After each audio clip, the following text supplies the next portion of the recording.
Musa Kaleem Azimi and you are watching Musa Azimi Education Channel Reviving the Teaching Concepts।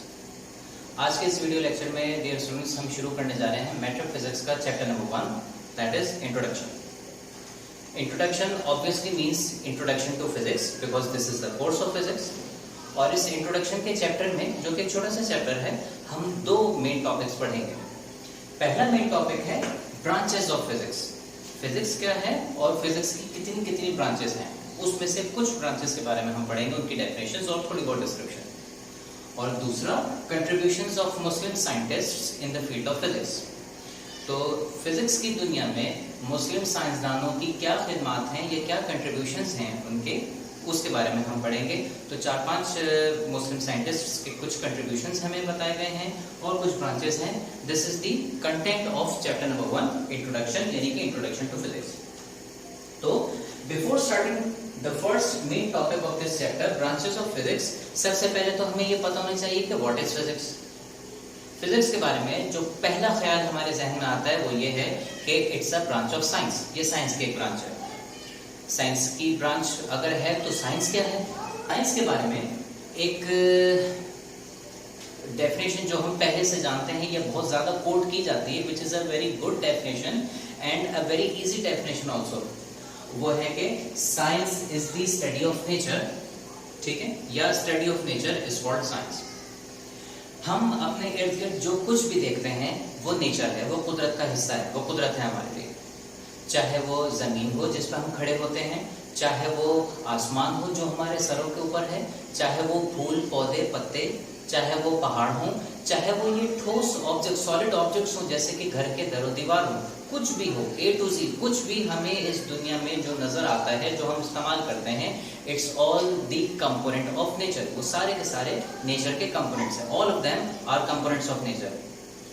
In components के बारे में जब हम पढ़ते हैं तो इसका मतलब है एक्चुअली हम नेचर के बारे में पढ़ रहे हैं। और जब इन कंपोनेंट्स के बारे में हम पढ़ेंगे कि ये क्या है, ये कैसे आए हमारे पास, ये काम कैसे करते हैं, और अगर इनको बनाया जाए तो उसके लिए हमें क्या क्या मटेरियल्स चाहिए होंगे, ठीक है, ये सारी चीजें अगर हम पढ़ना शुरू करते हैं कंपोनेंट्स के बारे में तो वी से we are studying about nature, यानी कि वी आर स्टडिंग साइंस, ठीक है। लेकिन क्वेश्चन ये है कि नेचर तो बहुत बड़ी है।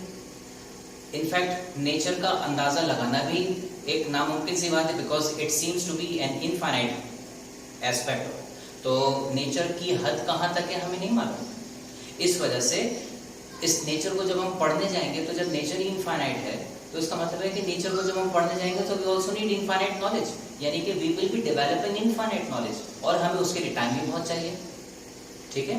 तो फिर ये किया गया कि साइंस को 2 हिस्सों में तकसीम किया गया। पहला हिस्सा हम जानते हैं इसका बायोलॉजी, दूसरा हिस्सा इसका फिजिक्स। बायोलॉजी में इन्होंने कहा कि जो अब नेचर की सेग्रीगेशन उन्होंने ऐसे की कि नेचर में जब हम देखते हैं तो हमें 2 तरह की चीजें नजर आती हैं। कुछ वो जो जानदार चीजें होती हैं जैसे कि हम हैं ह्यूमन बीइंग्स, जैसे कि एनिमल्स हैं, ठीक है, जैसे कि प्लांट्स हैं, all of them are living organisms या लिविंग ऑब्जेक्ट्स। तो उन्होंने कहा कि जितने भी लिविंग ऑब्जेक्ट्स हैं, जितने भी जानदार हैं, उन सबको एक जगह पढ़ेंगे, उसके अलावा जो कुछ भी बच जाएगा उनको दूसरी जगह पढ़ेंगे। तो जो लिविंग ऑब्जेक्ट्स हैं या लिविंग ऑर्गेनिजम्स हैं, जब उनके स्टडी हम करते हैं तो वी से कि वी आर डूइंग या वी आर स्टडिंग बायोलॉजी, हम बायोलॉजी कर रहे हैं। बायो ये निकला है ग्रीक वर्ड बायोस से, BIOS means life, and logy is also derived from the word logos. Logos का मतलब होता है स्टडी करना। तो बायोस लॉगोस यानी कि बायोलॉजी, जिसका मतलब होता है स्टडी ऑफ लाइफ, यानी कि लिविंग ऑर्गेनिजम्स या लिविंग ऑब्जेक्ट्स की स्टडी को। और इसके अलावा जो कुछ बच गया वो सारा कहाँ आ गया? वो सारा फिजिक्स में आ गया। अब जो कुछ बच गया वो तो बहुत सारा, अभी भी बहुत सारा है। तो किसी भी साइंटिस्ट ने अगर फिजिक्स पढ़नी हो, उसमें still has a lot to study. उसके पास अभी भी बहुत सारी फील्ड्स हैं पढ़ने के लिए, इतनी सारी कि अगर वो सबको पढ़ना शुरू करे तो उसकी उम्र उसका साथ ना दे, इतनी ज़्यादा चीज़ें उसको पढ़नी है। तो उन्होंने कहा कि ठीक है, काम करते हैं, इसकी भी बाइफर्केशन करते हैं, इसको भी 2 हिस्सों में तोड़ते हैं। यानी कि जो कुछ बच गया, यानी कि जिसको सपोजिटली फिजिक्स में आना था, उसको भी उन्होंने कहा ठीक है, इसका एक कंपोनेंट और कर दो। और उस एक कंपोनेंट को बाद में फिर उन्होंने कहा केमिस्ट्री। ठीक है, और अब हम ये जानते हैं कि बायो क्या होती है, लिविंग ऑर्गेनिजम्स, ये तो बिल्कुल सेपरेट हिस्सा हो गया। जो बच गया, ठीक है, वो इन दोनों में तकसीम हो गया। अब इन दोनों में से केमिस्ट्री में हम क्या पढ़ते हैं? केमिस्ट्री में हम पढ़ते हैं केमिकल रिएक्शंस। केमिस्ट्री हम पढ़ते हैं मैटर, कोई भी एक मैटर अगर हमारे पास है तो उस मैटर की स्ट्रक्चर उसका कैसा है, यानी कि साफ्ट कैसी है, उसकी शेप कैसी है, उसकी प्रॉपर्टीज, उसकी कंपोजिशन, वो बना कैसे है, उसके खुसूसियात क्या हैं। ठीक है, और ये सारी चीजें हम जब मैटर, एक मैटर, जैसे मिसाल के तौर पे मैं इसको पढ़ना शुरू करूं, ये एक मैटर है, ठीक है, ये मैटर के एटम्स मॉलिक्यूल्स कैसे जुड़े हुए, कितने कितने फासले पर मौजूद हैं, उन एटम्स और मॉलिक्यूल्स का एटॉमिक या मॉलिक्यूलर नंबर कितना है, उनका एटॉमिक मॉलिक्यूलर मास कितना है, वो रिएक्शन करेंगे किसी दूसरे के साथ कि नहीं करेंगे, ये इंटरनल काइंड ऑफ प्रॉपर्टीज अगर मैटर की हम पढ़ते हैं तो दिस इज केमिस्ट्री। ठीक है, और अगर हम ये देखें कि ये मैटर है, इसका ओवरऑल कितना वजन है, ठीक है, ये हार्ड है तो कितना हार्ड है, इसको हम अगर प्रेस करना चाहें तो हमें कितनी फोर्स चाहिए होगी, इसको अगर हम मूव करना चाहें तो कितनी फोर्स चाहिए होगी। ठीक है, इसकी लेंथ कितनी है, ये डेंस कितना है, इसकी डेंसिटी कितनी है, ये फिजिकल एस्पेक्ट्स जो बाहर से फिजिकल एस्पेक्ट्स अगर हम इसके पढ़ते हैं तो समझिए कि वो फिजिक्स से अंदर आता है। ठीक है, तो हमें ये बात समझ में आई कि केमिस्ट्री, बायोलॉजी और फिजिक्स कैसे एक दूसरे से मुख्तलिफ है। Now coming back to science again, इसलिए क्योंकि साइंस की एक तो ये डेफिनेशन हमें बताई जाती है और वो डेफिनेशन है स्टडी ऑफ नेचर। ये जैसा कि मैंने आपको बताया एक बहुत अच्छी डेफिनेशन तो है, लेकिन वक्त के साथ साथ इस डेफिनेशन को भी इवॉल्व किया गया, इस डेफिनेशन में भी एक थोड़ा सा चेंज आया। मिसाल के तौर पे हम जब नेचर में आँख खोलते हैं तो बहुत सारे फिनोमेना हमारे सामने हो रहे होते हैं, जैसे बारिश बरसती है, ठीक है, जैसे कि धूप पड़ती है, जैसे कि सूरज निकलता है, जैसे कि सूरज गुरूब होता है। सूरज गुरूब होने के बाद रात जब होना शुरू होती है तो मून हमारे सामने आ जाता है, चांद हमें नजर आना शुरू हो जाता है, moon comes into the sky. ठीक है, हम नेचर में ऑब्जेक्ट्स को मूव करता हुआ देखते हैं, और इन सब के मुतालिक हम जब देखते हैं तो कुछ नॉलेज अपनी डेवलप करते हैं।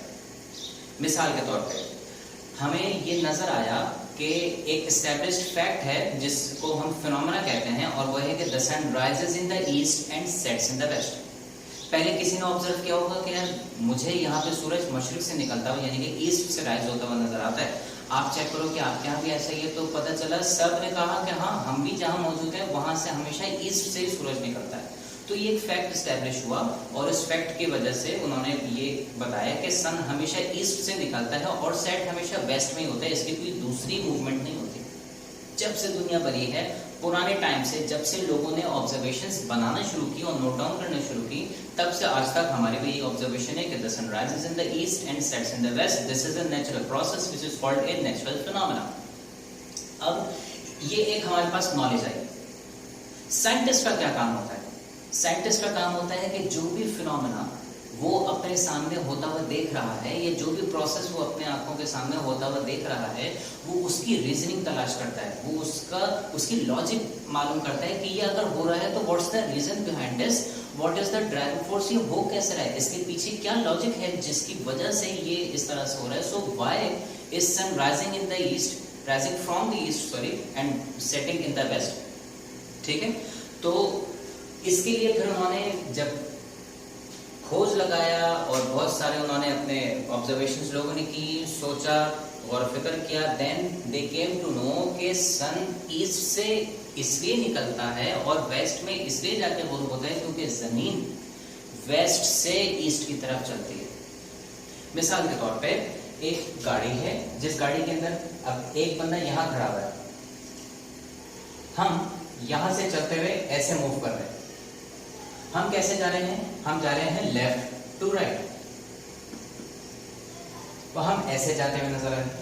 अब जैसे मिसाल के तौर पे ये ऑब्जेक्ट है, ठीक है, अब मैं अपने तौर से कैसे मूव कर रहा हूं? मैं मूव कर रहा हूं लेफ्ट से राइट की तरफ। From left to right this way. लेकिन ये ऑब्जेक्ट मुझे कहाँ पे नजर आ रहा है, ये ऑब्जेक्ट मुझे पीछे जाता हुआ नजर आ रहा है, यानी कि ये ऑब्जेक्ट मुझे जाता हुआ नजर आ रहा है मेरे ऑपोजिट डायरेक्शन में, और वो है राइट से लेफ्ट की तरफ। या यूं कहिए कि अगर मैं ऐसे फॉरवर्ड जा रहा हूं तो ये साहब मुझे बैकवर्ड जाते हुए नजर आएंगे। इसीलिए अगर सन मुझे ईस्ट टू वेस्ट आते हुए नजर आ रहा है तो यकीनन हम वेस्ट टू ईस्ट जा रहे होंगे। ये एक इन्होंने नॉलेज एस्टैब्लिश की, ठीक है। इसी तरीके से इन्होंने फिर एक ये भी देखा कि पानी बरसता है, ठीक है। पानी हमारे पास आसमान से भी बरसता है, बादलों से, यानी कि ठीक है। पानी हमारे पास बादल से बरसता है, जमीन की तरफ आता है, समंदर में चला जाता है, ठीक है। पानी हमारे पास पहाड़ों से जो बर्फ पिघलती है उसमें से भी पिघल के हमें पानी मिलता है, और वो पिघल के कहाँ आता है, वो नीचे आते आते आते आते हमेशा कहाँ तक चला जाता है, lowest level on the earth, और वह है सी लेवल, जैसे हम समंदर कहते हैं। तो पानी कितनी ही ऊंचाई से पिघल के आएगा हमेशा जाके कहाँ शामिल हो जाएगा, समंदर में शामिल हो जाएगा, ठीक है। अच्छा, फिर उन्होंने कहा हम एक काम ये करते हैं कि दो कंटेनर्स लेते हैं, एक कंटेनर हमने ऐसे लिया और एक कंटेनर हमने ऐसे लिया, दोनों कंटेनर को ऐसे करके जोड़ दिया।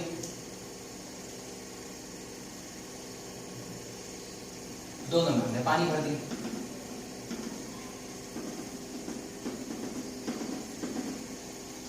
अब हम ये देखते हैं कि जैसे ही दोनों के दरमियान ये टनल बनती है या ये कनेक्शन बनता है, पानी फ्लो करना शुरू कर जाता है।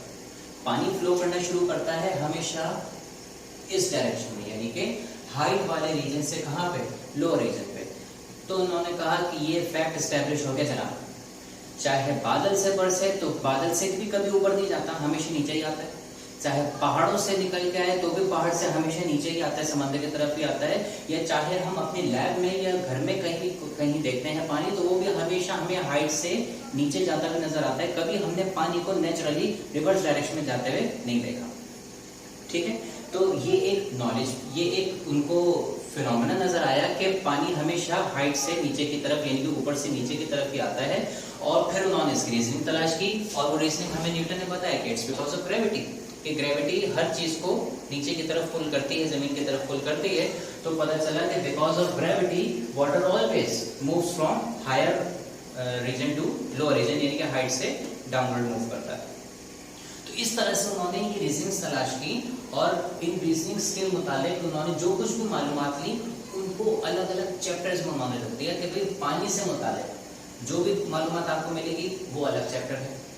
लाइट से मुताबिक जो भी मालूमात आपको मिलेगी, हम जैसे आंख खोलते हैं लाइट होती है तो लाइट से हमें ऑब्जेक्ट नजर आता है, मिरर रख के देखते हैं तो भी हमें ऑब्जेक्ट नजर आता है, लेंस के जरिए तो भी ऑब्जेक्ट नजर आता है।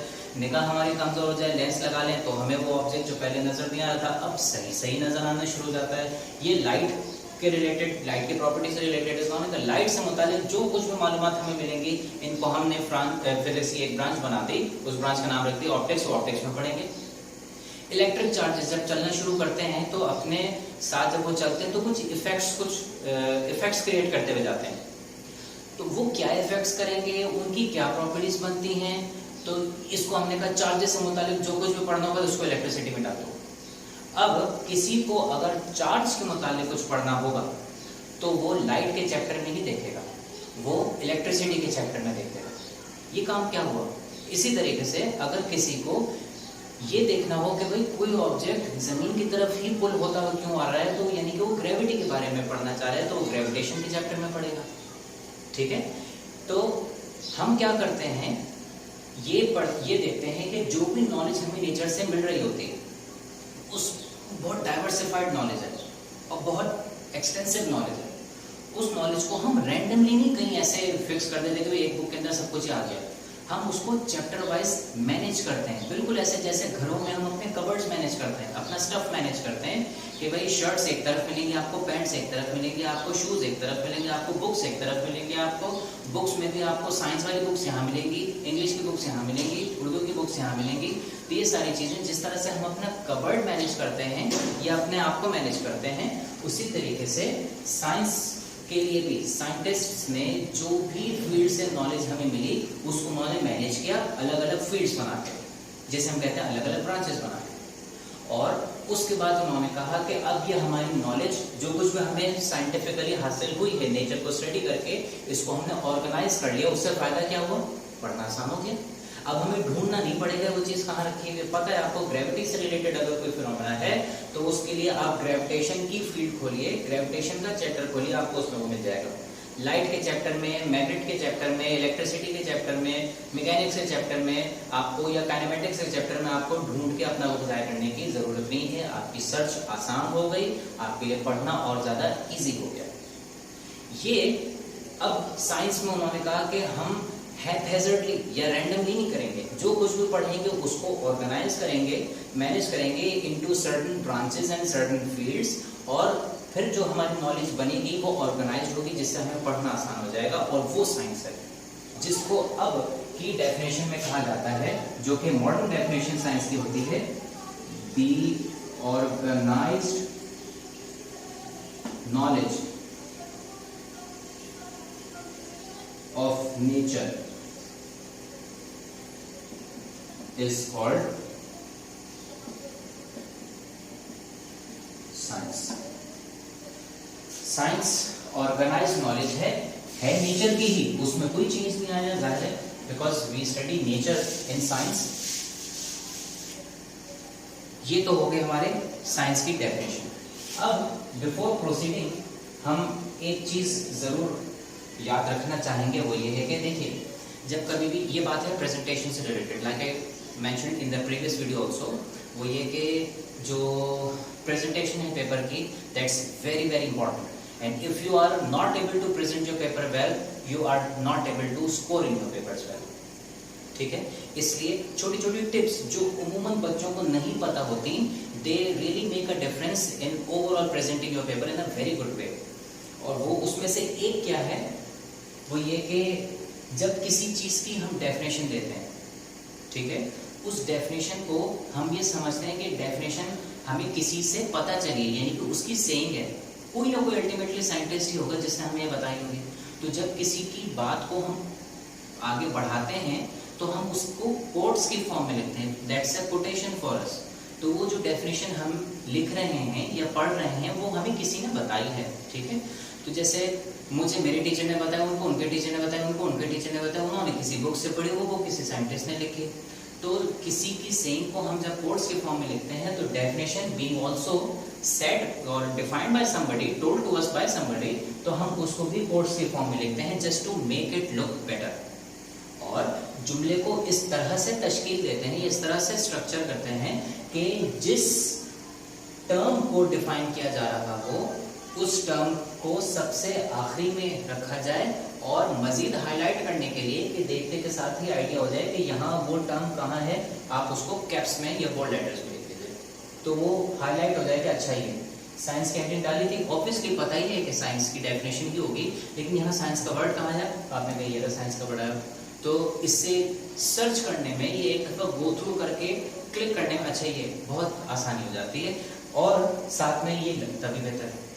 मतलब हम इसको यूँ भी लिख सकते थे कि science is the study of nature, but a better way to present this is the study of nature is called science, या the organised knowledge about nature is called science. इस तरह से हमने लिख दिया। हम यूँ भी लिख सकते हैं science is the organised knowledge about nature. ठीक है, तो बेहतर ये लगता है कि हम इसको इस तरह से स्ट्रक्चर करें जुमले को कि जिसको हम डिफाइन करना चाह रहे हैं वो टर्म हमारी हाईलाइट हो जाए और सबसे आखिरी में आए, और हाईलाइट करने के लिए हम उसको बोल्ड लेटर्स में लिखते हैं। सो साइंस की डेफिनेशन अब जो ज़्यादा इस्तेमाल की जाती है वो ये है, the organised knowledge of nature is called science. लेकिन अगर आपको ये डेफिनेशन याद है और यही याद रहती है, absolutely fine, nothing wrong in it, ये बिल्कुल ठीक डेफिनेशन है। बस वक्त के साथ साथ थोड़ी सी इवॉल्व होगी, इसलिए साइंटिस्ट बाहर ये काम कर रहे हैं। नाउ हैविंग सेड दैट, हमने अब तक ये पढ़ा कि साइंस क्या है, और साइंस की कितनी ब्रांचेस हैं, फिजिक्स, केमिस्ट्री, बायोलॉजी, और अब आते हैं अपने कोर्स से रिलेटेड, यानी कि एक्चुअली व्हाट फिजिक्स इज। हम अब फिजिक्स के बारे में पढ़ते हैं। अच्छा जी, फिजिक्स क्या है? हमारी जो नेचर है, जब हम इसमें गौर करते हैं, नेचर को ऑब्जर्व करते हैं, तो हमें ये बात समझ आती है कि नेचर में दो तरह की एंटिटीज मौजूद हैं, या नेचर हमारी दो तरह की चीज़ों से मिलकर बनी। हर जगह कहीं पे भी आप देखें, आपको इन दो के अलावा कोई तीसरी चीज नजर नहीं आएगी। पहली चीज मैटर। मैटर क्या होता है? मैटर आपने इसकी डेफिनेशन पढ़ी है कि any substance that has mass and occupies space. कोई भी चीज जिसका अपना कुछ न कुछ वजन होता है, जिसमें कुछ न कुछ जगह घेरी गई होती है, कम हो या ज्यादा, वो मैटर की डेफिनेशन में आता है, उसको हम मैटर कहते हैं। ठीक है। अब मैटर की एक और जो बात हमें पता है वो ये कि मैटर की कम से कम 3 स्टेट्स को हम जानते हैं, सॉलिड, लिक्विड और गैस। सॉलिड हो, लिक्विड हो, गैस हो, तीनों से एक बात हमें और महसूस होती है, वो ये है कि मैटर चाहे किसी भी फॉर्म में हो, उसको हम टच करके फील कर सकते हैं। चाहे सॉलिड हो, लाइक मिसाल के तौर पे ये, ठीक है, इसको मैं टच करता हूँ, ये मुझे महसूस होता है। लिक्विड है, लिक्विड हमारे हाथ पे गिरता है तो हमें पता चलता है।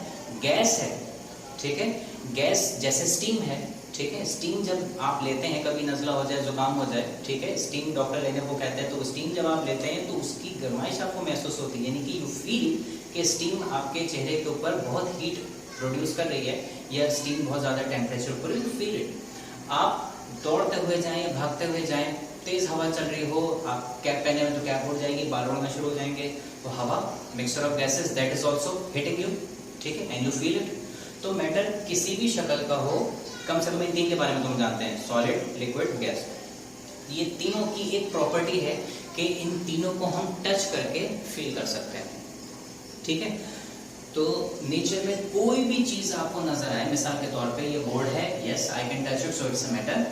ये किसी दीवार के ऊपर माउंटेड है, उस दीवार को, which is very solid of course, क्योंकि हम उसको टच कर सकते हैं। ठीक है, और पंखा लगा हुआ है, लाइट लगी हुई है, पानी आप पीते हैं, दरख्त हैं, जमीन है, रॉक्स हैं, सॉलिड रॉक्स हैं, ठीक है, एयर है, ये सारी की सारी चीजें नेचर में आप गिर्द गिर्द अपने नजर दौड़ाएं, आपको महसूस होगा कि हर एक चीज किसी न किसी कैटेगरी में, चाहे सॉलिड में आती है, लिक्विड में आती है, गैस में आती है, और सबको हम फील कर सकते हैं, टच कर सकते हैं। ठीक है, सो एवरीथिंग इज मैटर। लेकिन कुछ ऐसी भी चीजें हैं जो हमें नजर जरूर आती हैं, जो हमें फील जरूर होती हैं, जिनकी प्रेजेंस से कोई शख्स इनकार नहीं कर सकता, लेकिन हम उनको टच नहीं कर सकते, हम उनको छू नहीं सकते, हम उनको ग्रैब या पकड़ नहीं सकते उनको। मिसाल के तौर पे one of them is light. रोशनी सूरज की जब हमारे ऊपर पड़ती है, हम अगर उसको कैच करना चाहें, we can not catch it, हम उसको नहीं पकड़ सकते। और ना वो सूरज की लाइट जब हम पे पड़ रही होती है, तो हम पे जब टकराती है तो हमें उसकी हर्टिंग भी महसूस नहीं होती। जैसे कि एक बारीक सा कंकर भी अगर आपके चेहरे के ऊपर मुसलसल कोई हिट करता रहे, तो आपको हल्की हल्की सी चुभन जरूर होगी, यानी कि आप उसको फील लाजमी करेंगे।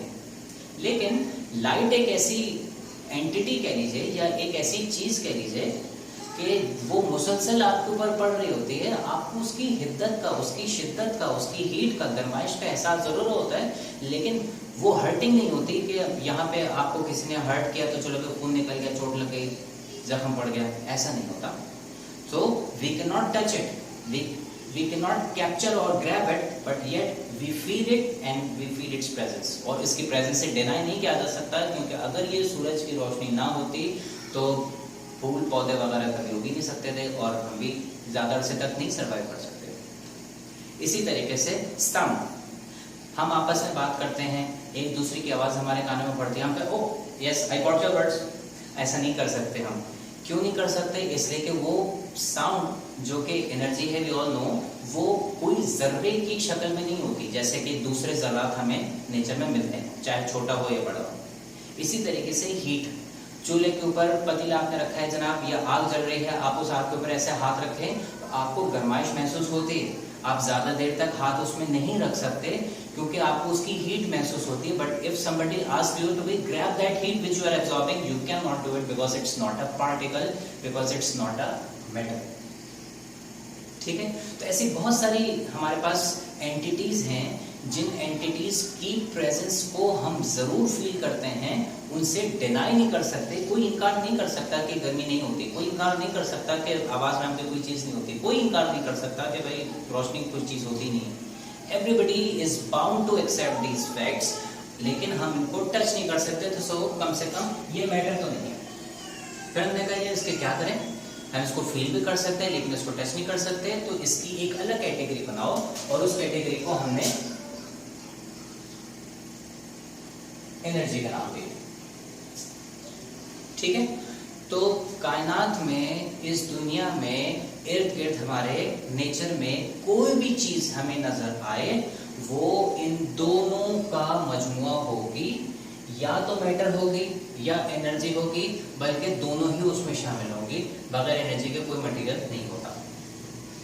ठीक है, तो हमारी नेचर दो तरह के कंपोनेंट से मिलकर बनी है, दो तरह की एंटिटी से मिलकर बनी है। One is matter, the other is energy, और इन्हीं को हम पढ़ते हैं तो ये फिजिक्स में आ जाता है। तो हम ये देखते हैं कि nature is composed of matter, energy, और बहुत सारे मैटर ऐसे हैं या मटेरियल बॉडीज ऐसी हैं जिनके अंदर एनर्जी भी शामिल है, जैसे कि human body is one of the best examples. आप मटेरियल बॉडी है because you have mass, you have size, और एनर्जी है जिसकी वजह से आप मूव कर सकते हैं। ये एनर्जी अगर हमारे अंदर से निकल जाए so we are a dead body, तो इसलिए हम मटेरियल बॉडी हैं और हमारे अंदर एनर्जी भी है। तो मैटर और एनर्जी अलग अलग भी होते हैं और ये मिलके भी काम करते हैं।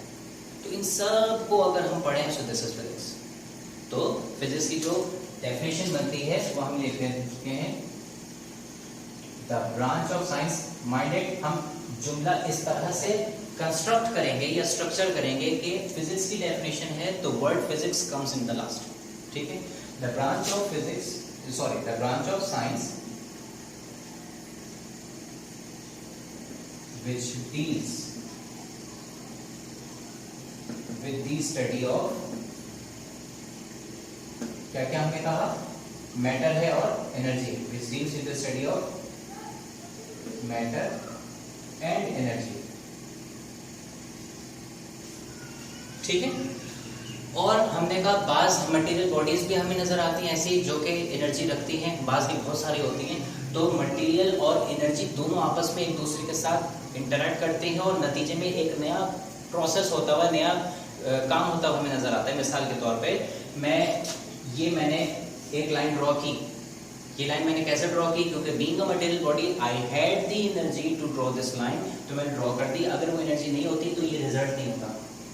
इसी तरीके से being a material body I have some certain energy, जिसकी वजह से, जिसके हेल्प से मैंने ये रिमूव कर दिया। अगर मेरे पास एनर्जी ना होती तो ये क्लीनिंग, ये असर नहीं होता। ठीक है, तो मैटर एनर्जी तो होती ही है, लेकिन इन दोनों का साथ में भी एक इंटरैक्शन चलता है, इंटरैक्शन दरमियान में इनके अमल होता है। ठीक है, study of matter energy along with their interaction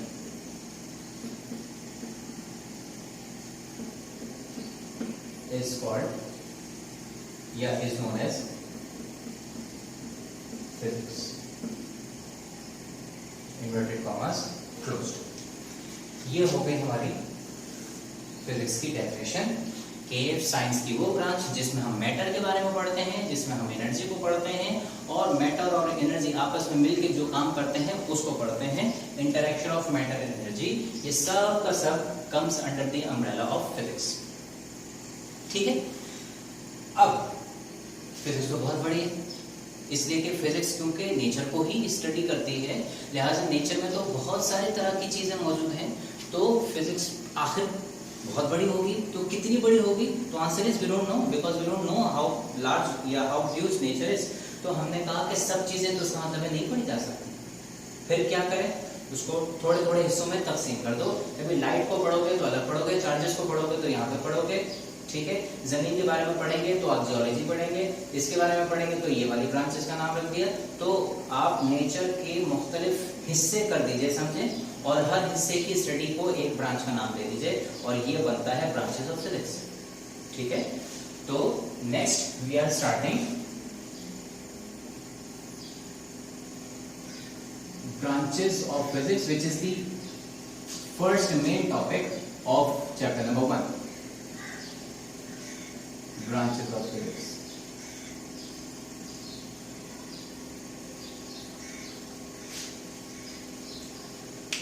now physics की तो बहुत सारी ब्रांचेस हैं, ऑब्वियसली हम सारे के बारे में तो नहीं पढ़ सकते, लेकिन हमारे बुक में few of them are being noted और 9 of them to be precise, 9 branches का जिक्र किया गया है, जिनके बारे में हमें मुख्तसर सा देखना है कि इस ब्रांच में हम क्या पढ़ते हैं। सबसे पहले, like I mentioned in the previous video, arguably the largest branch of physics, that is mechanics. Mechanics, it is the branch of physics in which we study about the motion of objects. वो branch physics की जिसमें हम object की movement को पढ़ते हैं mechanics कहलाती है। मिसाल के तौर पे एक ऑब्जेक्ट है, अपनी जगह रेस्ट में है, हमने आके उसके ऊपर फोर्स लगाई, उस फोर्स की वजह से वो ऑब्जेक्ट चलना शुरू हो गया। तो हम इसमें क्या क्या पढ़ेंगे, हमने कितनी फोर्स लगाई, किस डायरेक्शन में फोर्स लगाई, उस फोर्स का उसके ऊपर इम्पैक्ट जो हुआ उससे उसने कितनी स्पीड इख्तियार की, वो कितने दूर तक जा सकता है, और इसके अलावा कोई और फोर्स तो नहीं लग रही, तो फ्रिक्शन फोर्स होती है, तो फ्रिक्शन फोर्स अगर उस पर लग रही है तो कितनी लग रही है, और उसकी नेट स्पीड कितनी हो रही है। ये सारी बातें हम इसमें पढ़ते हैं मैकेनिक्स में।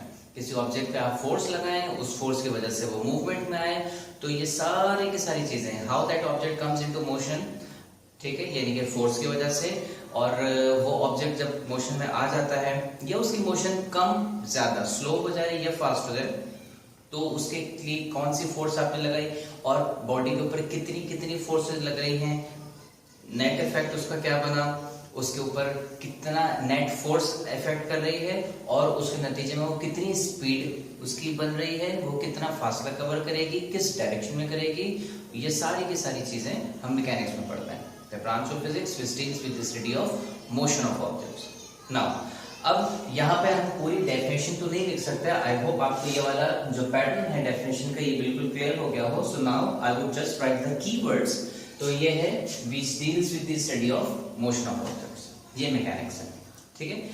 हमारे कोर्स में इस मैकेनिक्स की मजीद 3 ब्रांचेस का जिक्र है, जिसमें एक आती है स्टैटिक्स, एक आती है डायनामिक्स और तीसरी है काइनेमेटिक्स। तो हमारे कोर्स में तीनों से ही रिलेटेड चैप्टर्स हैं। तो हम जब पढ़ेंगे तो हमें और इसका आइडिया हो जाएगा। इलेक्ट्रिसिटी, इलेक्ट्रिसिटी जैसे कि आपको नाम से जाहिर हो रहा है, इलेक्ट्रिसिटी, इलेक्ट्रिक मिलता जुलता है इलेक्ट्रॉन से, and electron is a charge. तो इलेक्ट्रिसिटी फिजिक्स की वो ब्रांच है जिसमें हम पढ़ते हैं इलेक्ट्रिक चार्ज, यानी कि इलेक्ट्रॉन हो गया या कोई दूसरा पॉजिटिव चार्ज हो गया, नेगेटिव चार्ज हो गया। तो जब हम इलेक्ट्रिक चार्जेस के बारे में पढ़ते हैं, वी से कि हम इलेक्ट्रिसिटी पढ़ रहे हैं, ठीक है। इसमें इलेक्ट्रोस्टैटिक्स भी होती है, इसमें इलेक्ट्रोडायनामिक्स भी होती है, बट इलेक्ट्रिसिटी में जब स्पेसिफिकली जब इलेक्ट्रिक चार्जेस मूव करना शुरू करते हैं तो क्या क्या इफेक्ट क्रिएट करते हैं। जैसे मिसाल के तौर पे किसी भी आपने घर में स्विच बोर्ड है, उस स्विच बोर्ड का आपने बटन यानी कि स्विच ऑन किया, जब स्विच ऑन करते हैं तो उसमें से करंट फ्लो करना शुरू करता है। करंट क्या होता है, it's nothing else but the moving electrons. Electrons जो एटम में होते हैं, जब वो सारे एक डायरेक्शन में, एक सिंक में मूव करना शुरू करते हैं तो हम कहते हैं कि यहाँ तो इलेक्ट्रिक करंट प्रोड्यूस हो गया। इस इलेक्ट्रिक करंट की वजह से क्या क्या इफेक्ट होते हैं, तो हमारे सामने है कि जब वो इलेक्ट्रिक करंट हमारे घर के वायरिंग में से गुजरता है तो जो भी अप्लायंस आपने उसके साथ कनेक्ट की होगी वो उसको फंक्शनल या ऑपरेशनल बना देता है। बल्ब होता है तो बल्ब रोशन हो जाता है, सेवर्स होते हैं तो सेवर्स जलना शुरू हो जाते हैं, पंखे होते हैं तो पंखे चलना शुरू हो जाते हैं, एसी लगा हुआ है तो एसी चला देगा, इस्त्री लगी हुई है, आयरन अगर लगी हुई है तो वो ऑपरेशन हो जाती है, ठीक है। कोई दूसरी मोबाइल आपने कनेक्ट किया हुआ है तो वो चार्ज होना शुरू हो जाता है। तो कोई भी अप्लायंस उस रनिंग यानी कि उस इलेक्ट्रिक करंट के साथ जब आप कनेक्ट करते हैं तो वो अप्लायंस जो है वो ऑपरेट करना शुरू कर देती है। This is an effect of electric current, और इसी चीज को हम पढ़ते हैं इलेक्ट्रिसिटी के अंदर, सही। इलेक्ट्रिसिटी के बाद दूसरा आता है इलेक्ट्रोमैग्नेटिज्म, ठीक है। इलेक्ट्रोमैग्नेटिज्म दरअसल 2 नामों का तस्करा है, एक इलेक्ट्रो मींस वीक इलेक्ट्रॉन, और एक मैग्नेटिज्म। मैग्नेटिज्म का मतलब मैग्नेट। तो इलेक्ट्रोमैग्नेटिज्म दरअसल कंपैरिजन हुआ इलेक्ट्रॉन और मैग्नेट का। हम इलेक्ट्रॉन और मैग्नेट कहते हैं, हम कहते हैं इलेक्ट्रिक चार्ज और मैग्नेट का, ठीक है। यानी कि इलेक्ट्रिसिटी और मैग्नेट का जो एक कंबाइंड इफेक्ट होता है उसको हम इलेक्ट्रोमैग्नेटिज्म में पढ़ेंगे। और ऐसा ही होता है। देखा यह गया है कि जब कभी भी किसी कंडक्टर से या किसी जगह से करंट पास कर रहा होता है तो जिस तरह मैग्नेट की अपनी एक फील्ड होती है और बिहेवियर होता है, जब किसी जगह से करंट हम पास करते हैं तो उस जगह के इर्द गिर्द बिल्कुल मैग्नेट की तरह का बिहेवियर हमें बनना नजर आता है। यानी कि जिस तरह मैग्नेट के नॉर्थ पोल साउथ पोल होते हैं, उस जगह से जहां से करंट पास कर रहा है वहां पे भी नॉर्थ पोल और साउथ पोल वाली कैरेक्टरिस्टिक्स आ जाती हैं। यानी कि हम कहते हैं यहाँ पे भी नॉर्थ पोल साउथ पोल बन रहा है क्या। फिर अगर उस मैग्नेट के सामने कोई दूसरा मैग्नेट रख दिया जाए तो उसको अट्रैक्ट करता है या रिपेल करता है। इसी तरीके से उस जगह से जहां से इलेक्ट्रिक करंट पास कर रहा है कोई दूसरा सिमिलर मटेरियल जहां से इलेक्ट्रिक करंट पास कर रहा है, जब आमने सामने रखते हैं तो उन दोनों के दरमियान भी एक फोर्स ऑफ अट्रैक्शन या फिर फोर्स ऑफ रिपल्शन प्रोड्यूस होना शुरू हो जाती है। तो दोनों क्या हुए, इलेक्ट्रिक करंट्स दौड़ने वाले सब्सटेंसेस, ठीक है, और उन दोनों इलेक्ट्रिक करंट्स दौड़ने वाले सब्सटेंसेस के गिर्द मैग्नेट प्रॉपर्टी आना शुरू हो गई। तो जब तक उनके अंदर से इलेक्ट्रिक करंट दौड़ता रहेगा तब तक वो मैग्नेट की तरह बिहेव करते रहते हैं। जैसे ही हम उनको स्विच ऑफ कर देते हैं, यानी कि इलेक्ट्रिक करंट उसमें से चलना बंद कर देते हैं, तो फिर वो ऑब्जेक्ट बिल्कुल नॉर्मल बॉडी की तरह बिहेव करना शुरू कर जाता है कि जैसे कभी मैग्नेट था ही नहीं। इस प्रॉपर्टी को उन्होंने कहा, इसका मतलब ये हुआ कि जब कभी भी किसी जगह से करंट पास कर रहा होता है वहां पे एक मैग्नेटिक प्रॉपर्टी भी जनरेट होना शुरू हो जाती है। इसका मतलब ये हुआ कि हर इलेक्ट्रिक प्रॉपर्टी के साथ एक मैग्नेटिक प्रॉपर्टी जुड़ी हुई है कि जब जब इलेक्ट्रिक करंट पास करेगा इर्द गिर्द मैग्नेट आपको बनता हुआ या मैग्नेटिक फील्ड या मैग्नेटिक प्रॉपर्टी आपको नजर आना शुरू हो जाएगी। सही। इसके लिए उन्होंने कहा, इसका मतलब ये हुआ कि there is a mutual relationship, एक रिलेशनशिप हुआ दोनों का आपस में, इलेक्ट्रिक करंट और मैग्नेट का, कि जब कभी भी इलेक्ट्रिक करंट अगर चलना शुरू करता है तो उसके साथ मैग्नेट बनना शुरू हो जाता है, और अगर मैग्नेट चलना शुरू करता है तो उसके पास इलेक्ट्रिक प्रॉपर्टी आना शुरू हो जाती है। So there is a mutual two way bidirectional bilateral relationship between electric current and magnet. इस कंबाइंड इफेक्ट को या इस कंबाइंड स्टडी को उन्होंने इलेक्ट्रोमैग्नेटिज्म का नाम दिया। ठीक है, तो इलेक्ट्रोमैग्नेटिज्म में हम क्या पढ़ते हैं, इलेक्ट्रोमैग्नेटिज्म में हम पढ़ते हैं दो चीजें। नंबर एक बात, इलेक्ट्रोमैग्नेटिज्म में हम पढ़ते हैं कि इलेक्ट्रोमैग्नेट है क्या। इलेक्ट्रोमैग्नेट का मतलब एक ऐसा मटेरियल जिसमें से जब तक इलेक्ट्रिक करंट पास करता रहेगा तब तक वो मैग्नेट बना रहेगा। जैसे ही इलेक्ट्रिक करंट पास करना बंद कर देंगे वो मैग्नेट बनना भी बंद हो जाएगा, तो ये इलेक्ट्रोमैग्नेट कहलाएगा कि it is a magnet only when electric current is passing through it. Number one ये चीज होगी कि हम इलेक्ट्रोमैग्नेट को पढ़ते हैं, और दूसरी चीज उन इलेक्ट्रोमैग्नेट के अंदर इलेक्ट्रिक करंट और मैग्नेटिक बिहेवियर की जो कंबाइंड रिलेशनशिप है, म्यूचुअल प्रॉपर्टी है, म्यूचुअल इंटरेक्शन है, उसको हम पढ़ते हैं इलेक्ट्रोमैग्नेट में। We deal, the branch of physics which deals with the study of electromagnets and the mutual relationship between electric charges and magnets. ठीक है, या आप यूँ कह लीजिए कि which deals with the study of electromagnetic phenomena, ये और आसान हो जाएगा। Next is solid state physics. Solid state physics में जैसे कि आपको नाम से समझ आ रहा है, फिजिक्स ऑफ सॉलिड स्टेट्स, यानी कि फिजिक्स में अगर आप सॉलिड स्टेट को पढ़ेंगे तो ये सॉलिड स्टेट फिजिक्स हो जाएगी।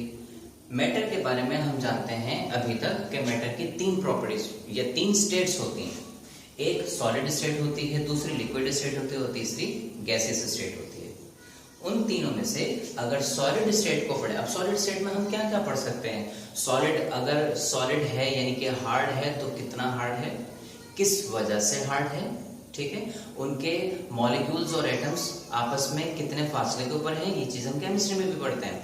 लेकिन यहाँ पर हम ये देखेंगे कि उनके एटॉमिक अरेंजमेंट की वजह से उसके अंदर हार्डनेस जो आई है वो कितनी है, वो अगर उसकी शेप को चेंज करने की कोशिश की जाए तो वो रेजिस्ट करेगा या नहीं करेगा, यानी कि आप प्रेस करें और वो दब जाए, ऐसा तो नहीं है। या आप उसको, जैसे ये है मैं उसको प्रेस कर रहा हूँ लेकिन इसकी शेप चेंज नहीं हो रही, इसका मतलब मैं कंटिन्यूअसली इसको प्रेस किए रखा हुआ लेकिन शेप चेंज ना होने का मतलब क्या है कि जब मैं इसको प्रेस करके इसको दबा के इसकी शक्ल को, शेप को चेंज करने की कोशिश करूंगा तो ये रोकता है उसको, ये रेजिस्ट करता है, उसके खिलाफ काम करता है, अपनी शेप को चेंज नहीं होने देता। ठीक है, तो अगर ये चेंज किया जाए, इसके शेप को चेंज किया जाए, तो हमें आखिर कितनी फोर्स लगानी पड़ेगी, क्योंकि इतनी फोर्स से तो काम नहीं चल रहा, यकीनन हमें बहुत ज्यादा फोर्स लगानी पड़ेगी। ठीक है, तो ये सॉलिड स्टेट। अच्छा, इसको अगर मैं मेल्ट करूंगा तो मुझे कितने टेम्परेचर पे मेल्ट करना पड़ेगा, इसको अगर हम और ज्यादा कोई इसके अंदर चेंज लाना चाहें तो उसके लिए हमें क्या क्या काम करना पड़ेगा। सो ये सॉलिड की पर्टिकुलर प्रॉपर्टीज को अगर हम पढ़ते हैं तो हम कहते हैं कि ये स्टेट, ये फिजिक्स जिसमें हम सॉलिड की प्रॉपर्टीज को, किसी सॉलिड सब्सटेंस की खुसूसियात को पढ़ते हैं, तो वो सॉलिड स्टेट फिजिक्स कहलाता है। ठीक है, अब एक बात ध्यान में आनी चाहिए कि अगर सॉलिड स्टेट फिजिक्स है तो क्या लिक्विड स्टेट फिजिक्स भी होगी, गैसेस स्टेट फिजिक्स भी होगी? So answer is of course, बिल्कुल होती है। जिस तरह सॉलिड की प्रॉपर्टीज पढ़ने पे सॉलिड स्टेट फिजिक्स, लिक्विड की प्रॉपर्टीज पढ़ने पे लिक्विड स्टेट फिजिक्स, और गैस की प्रॉपर्टी पढ़ने पे गैसेस स्टेट फिजिक्स होती है। ठीक है, so it's very simple to define this. Solid state physics, solid state की खुसूसियात को पढ़ें, सॉलिड स्टेट फिजिक्स कहलाएगी। तो the branch of physics which deals with the study of, हम थोड़ा सा बेहतर बना देते हैं, सिर्फ ये भी लिख सकते हैं विच deals with the study of solid state या सॉलिड स्टेट डिवाइसेस। तो हम इसको और थोड़ा सा बेहतर बनाने के लिए लिख देते हैं विच deals with the specific properties of solid state, यानी कि सिर्फ सॉलिड की ही खुसूसियात को अगर आप पढ़ेंगे तो सॉलिड स्टेट बन जाएगा। तो the branch of physics which deals with the study of specific properties of solid, यानी कि हम ये लिखना चाह रहे हैं which deals with the study of solids, थोड़ा बेहतर बना दिया, which deals with the study of specific properties of solid. Specific means मखसूस, खुसूसी। ठीक है, और लिक्विड स्टेट फिजिक्स क्या बनेगी, which deals with the study of specific properties of liquid. Gases state physics क्या बनेगी, which deals with the study of specific properties of gases. ठीक है, एटॉमिक फिजिक्स ना, जैसे कि हमें नाम से आइडिया हो रहा है एटम की फिजिक्स। ठीक है, अगर सॉलिड स्टेट को पढ़ना सॉलिड स्टेट फिजिक्स है तो एटम को पढ़ना एटॉमिक फिजिक्स होता है। सही, इट्स दैट इजी। आपको आइडिया हो रहा होगा कि जब कभी भी नाम दिए जाते हैं तो बहुत सोच समझ के नाम दिए जाते हैं, और इतने कोशिश की जाती है कि आसान नाम दिए जाएं कि आपको अक्सर बात तो नाम को समझते के साथ ही या नाम को पढ़ते के साथ ही समझ आ जाए। ठीक है, so the branch of physics which deals with the study of atom is known as atomic physics. सही, अब एटम में हम क्या क्या पढ़ सकते हैं, हम ये देखेंगे। एटम अगर है तो इसका एटॉमिक नंबर, एटॉमिक मास क्या है, इस एटम में इलेक्ट्रॉन्स हैं तो इलेक्ट्रॉन्स कितने ऑर्बिट्स में अरेंज्ड हैं, उन इलेक्ट्रॉन्स के पास कितनी एनर्जी है। अगर उस एटम के इलेक्ट्रॉन को अपने ऑर्बिट में हम घूमता हुआ देख रहे हैं तो उस ऑर्बिट में उसके पास कितनी एनर्जी है। जब वो एक इलेक्ट्रॉन एनर्जी गेन करके अपने ऑर्बिट को छोड़ के दूसरे ऑर्बिट में जाता है, वहां से पलट के वापस आएगा तो कुछ एनर्जी रिलीज करेगा। जाहिर है जब आप उसको एनर्जी देंगे वो एनर्जी लेके हाई जगह पे चला गया, अब जब वो वापस पलट के आएगा तो कहेगा लो भाई मुझे नहीं चाहिए तुम्हारी एनर्जी, वापस लो। वो हमें हमारी एनर्जी रिटर्न करता है और उसके बाद वापस अपने पुरानी जगह पे आ जाता है। तो वो जो अपने वापस आने के दौरान एनर्जी रिलीज करता है, वो एनर्जी कौन सी होती है और किन फैक्टर्स पे डिपेंड करती है। Things like that. हमें लाइट मिलती ही उस वक्त है जब इलेक्ट्रॉन किसी हाई ऑर्बिट से जंप लगा के वापस से अपने पुराने या लोअर ऑर्बिट में मौजूद होता है। ठीक है, तो अब वो कौन सी लाइट निकालेगा, सेकंड ऑर्बिट से जंप लगा के भी फर्स्ट में आ सकता है, फोर्थ से जंप लगा के फर्स्ट में आ सकता है, फिफ्थ से जंप लगा के थर्ड में आ सकता है। तो अलग अलग ऑर्बिट से जंप लगा के अलग अलग लोअर ऑर्बिट्स में वो जब आता है तो अलग अलग तरह की लाइट हमें रिलीज करके देता है। ठीक है, इन चीजों को हम पढ़ते हैं तो ये एटॉमिक फिजिक्स में आ जाता है। ठीक है, next is nuclear physics. Atom की फिजिक्स को एटॉमिक फिजिक्स, तो न्यूक्लियस की फिजिक्स को न्यूक्लियर फिजिक्स कहेंगे। यानी कि the branch of physics which deals with the study of nucleus of an atom is known as nuclear physics. सही, nucleus of an atom में हम ये देखते हैं कि न्यूक्लियस एटम का कितना बड़ा है, उसमें कितने पार्टिकल्स मौजूद हैं। ठीक है, उनके दरमियान उसमें पॉजिटिव वाले कितने हैं, नेगेटिव वाले कितने हैं। सही, उनके दरमियान हमें ये पता चलता है कि कुछ नेगेटिव पार्टिकल्स भी जिनको हम इलेक्ट्रॉन के नाम से जानते हैं, ठीक है, वो भी उसमें शामिल हैं। और उन इलेक्ट्रॉन्स का होना इतना जरूरी है कि अगर वो इलेक्ट्रॉन्स ना रहें तो एटम अपनी शेप में ना रहे, हमें एटम नजर ही ना आए। ठीक है, it's that mandatory and necessary for the presence of electrons to be in the nucleus, ताकि एटम की फॉर्मेशन को सस्टेन किया जा सके या एटम की शक्ल को बरकरार रखा जा सके। ठीक है। ये पार्टिकल्स कभी कभी रिलीज भी होते हैं कुछ खास वजूहात की बिना पे। जब वो रिलीज होते हैं उसके बाद फिर पता चला कि एटम ही बदल जाता है, वो एटम ही नहीं रहा जो कि एनर्जी को रिलीज करने से पहले था, एक नया एटम बन जाता है। ठीक है, फिर कुछ टाइम के बाद दोबारा रिलीज कर देता है। कोई एनर्जी जल्दी जल्दी एमिट करता है, कोई एनर्जी बहुत स्लो सालों में जाकर कभी थोड़ी थोड़ी सी एनर्जी रिलीज करता है। ठीक है, ये न्यूक्लियस के अंदर आने वाले चेंजेस, न्यूक्लियस के अंदर आने वाले जो भी, या न्यूक्लियस की वजह से आने वाले जो भी चेंजेस हैं, उनको जब हम स्टडी करते हैं तो वो न्यूक्लियर फिजिक्स कहलाती है। यानी कि anything we study about the nucleus of an atom in physics is nuclear physics. ठीक है, नंबर 7 है plasma physics.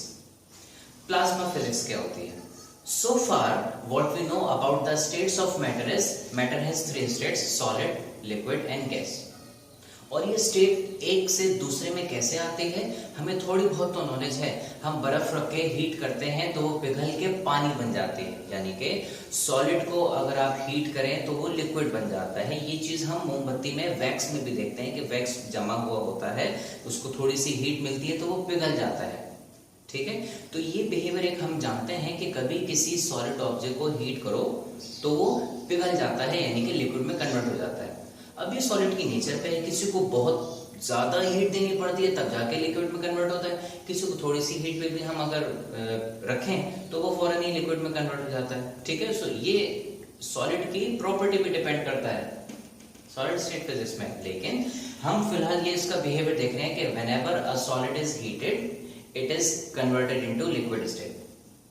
Okay, when the liquid is heated, liquid को अगर हम हीट करें तो क्या होता है, वो वेपराइज हो जाता है, वो गैस में कन्वर्ट हो जाता है। यानी कि जैसे कि पानी को आप हीट करते चले जाएं तो 100 डिग्री सेंटीग्रेड पे पानी जब बॉयल हो जाता है तो भाप बन के उड़ जाता है, यानी कि गैस में कन्वर्ट हो गया, वेपराइज हो गया। तो सॉलिड को हीट करें लिक्विड बना, लिक्विड को हीट करें गैस बना, तो क्या गैस को भी अगर हीट करें कुछ बनेगा? इसका एक्सपेरिमेंट किया गया, ये इसकी रिसर्च की गई, तो पता ये चला कि गैस को भी जब हम हीट करते हैं तो फौरन फौरन तो नहीं, लेकिन बहुत ज्यादा टेम्परेचर तक हीट करने पे गैस के अंदर भी कुछ चेंजेस आना शुरू हो जाते हैं।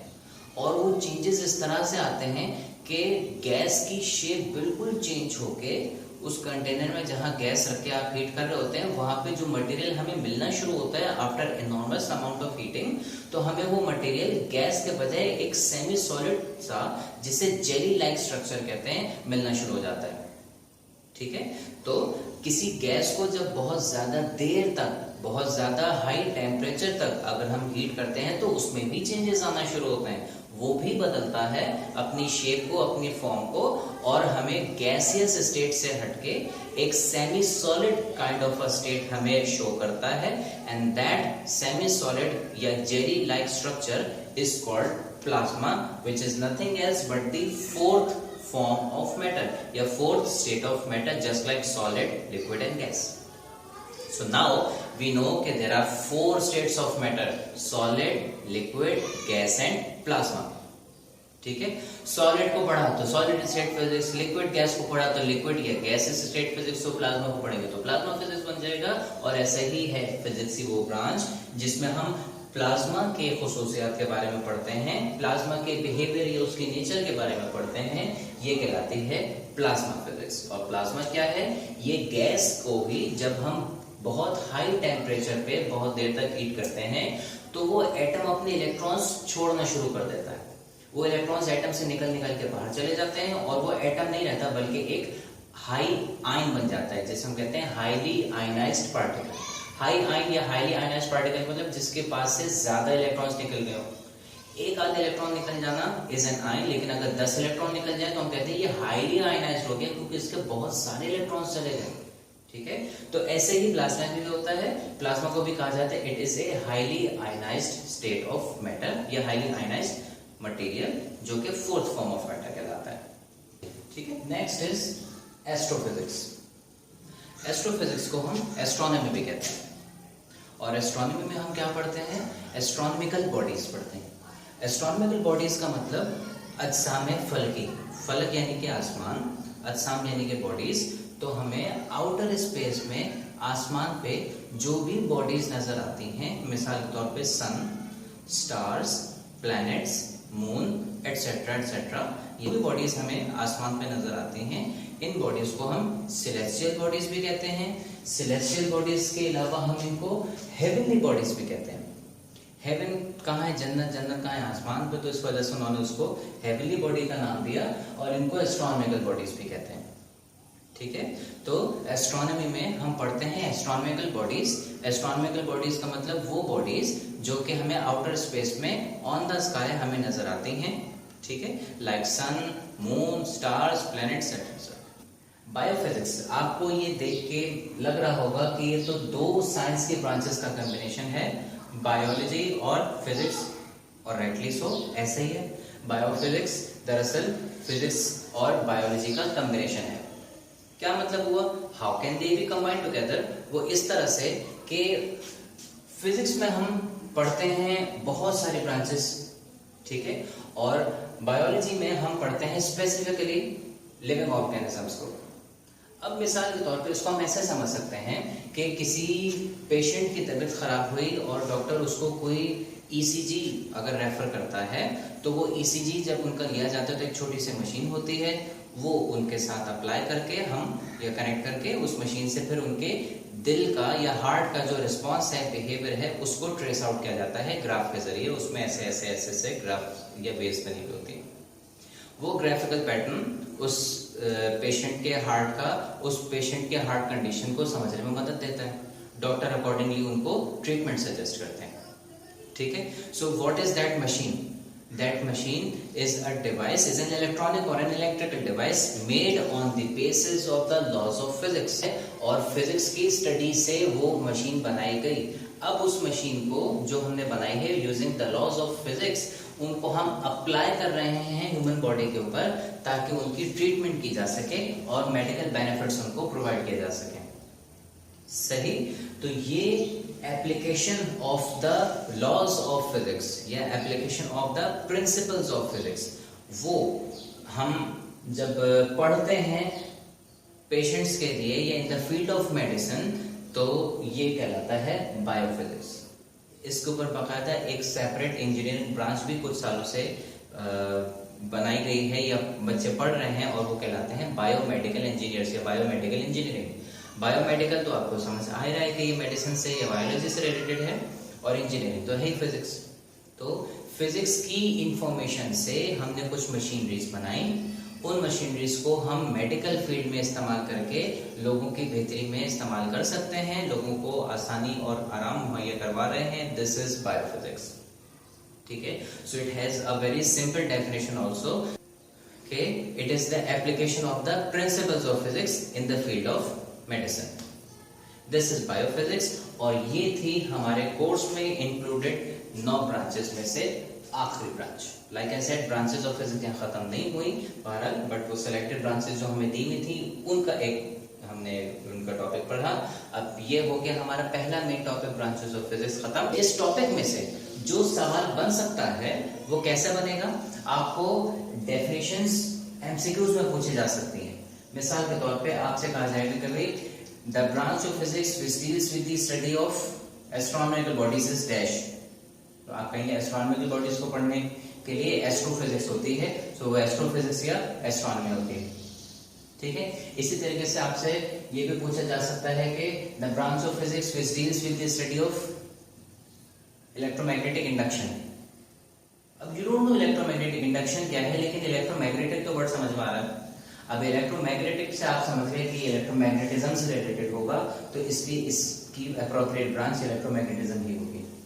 सही, तो इस तरीके से आपको डेफिनेशंस याद होनी चाहिए हैं, ताकि अगर उन डेफिनेशंस को मिला के कोई एमसीक्यू बना दी जाए तो you should be able to answer. So now let us start with the second topic of this chapter, contributions of Muslim scientists in the field of physics. Physics की फील्ड में मुस्लिम साइंटिस्ट्स ने काफ़ी कुछ खिदमत अंजाम दी हैं, उनके बड़े बड़े कंट्रीब्यूशंस हैं। हम अभी पढ़ेंगे तो आपको और भी आइडिया हो जाएगा कि ये जो कुछ हम पढ़ रहे हैं इसकी बुनियाद मुस्लिम साइंसदानों ने रखी। अनफॉर्चुनेटली उनका इल्म ज़्यादा आगे तक नहीं जा सका। वो हिस्ट्री में हम सब जानते हैं कि वी लॉस्ट द प्लॉट। फिर हमारे यहाँ से यानी कि मुसलमानों में इल्मी शख्सियात की बहुत कमी हो गई, और ये इल्म फिर बिलाखिर मुसलमानों से निकल के आगे बढ़ गया। अब हम जो पढ़ रहे हैं वो ये पढ़ रहे हैं कि दौर जदीद में साइंस ने जितनी तरक्की की या कर रही है, इस तरक्की की बुनियाद मुस्लिम साइंसदानों ने रखी, ठीक है। और उसमें से चंद साइंसदान, सारे साइंसदानों का जिक्र नहीं है यहाँ पे, लेकिन चंद गिरा कदर मुसलमान साइंसदानों का तस्करा यहाँ पे मौजूद है, ठीक है। या चंद वैल्यूएबल कंट्रीब्यूशंस जिन मुस्लिम साइंटिस्ट्स की तरफ से रहे, उनका यहाँ पे हम अभी जिक्र करेंगे। सबसे पहले इब्नुल हैशम।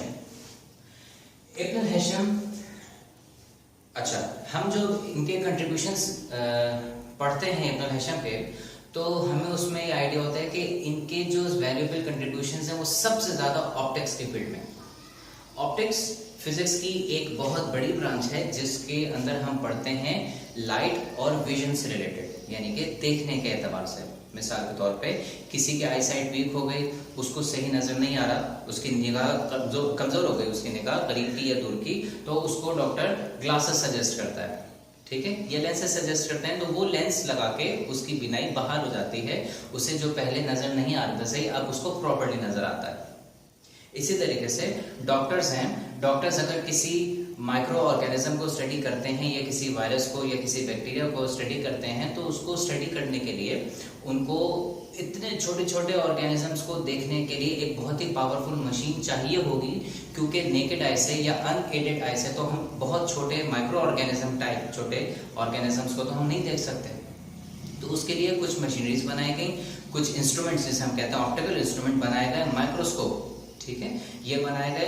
तो इन सब के बारे में सबसे पहले जो बताया, और ये लेंस काम कैसे करता है, इस लेंस से मुतालिक क्या क्या प्रॉपर्टीज हैं, ठीक है, ये रिफ्लेक्ट करेगा, रिफ्रैक्ट करेगा, तो किन रस्तों से करेगा, ये सारी इंफॉर्मेशन ऑप्टिक्स से रिलेटेड सबसे पहले इब्नुल हैशम ने दी, ठीक है।